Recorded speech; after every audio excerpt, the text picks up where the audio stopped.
Subscribe कीजिए Javeria kitchen को और बेल आइकन को प्रेस कीजिए ताकि मेरी आने वाली हर नई वीडियो सबसे पहले आप तक पहुंचे और वीडियो को एंड तक देखिए। अस्सलाम वालेकुम। आज मैं बना रही हूँ शक्कर-कोला, जो कि एक बहुत ज़बरदस्त ठंडा मशरूब बनकर तैयार होता है। गर्मी में बहुत ही रिफ़्रेशिंग और बहुत अच्छा लगता है। तो इसके लिए मेरे पास है आधा कप शक्कर, 2 टेबल स्पून लेमन जूस लिया है, चिया सीड्स है यानी तुखमलंगा, इसको मैंने भिगो दिया था, तकरीबन आधा घंटा हो चुका है। पानी में मैंने इसे भिगो दिया था ताकि ये अच्छा सा सोख हो जाए।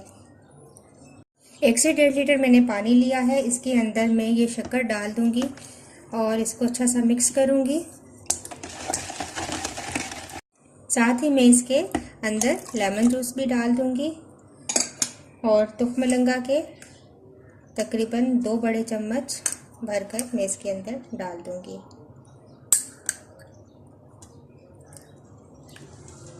और इसको अच्छा सा मिक्स कर लूंगी।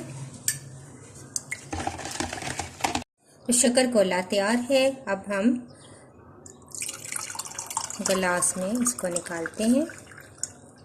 तो लीजिए शक्कर-कोला तैयार है। इसके अंदर आप आइस क्यूब्स डालें। तो लीजिए शक्कर-कोला तैयार है। आप इसके अंदर आइस क्यूब्स डालें, इनको ठंडा करें और आप इसको पिएं। बहुत ही आपको अच्छा और रिफ्रेशिंग लगेगा। नेक्स्ट वीडियो के साथ दोबारा हाजिर होंगी। अल्लाह हाफिज़।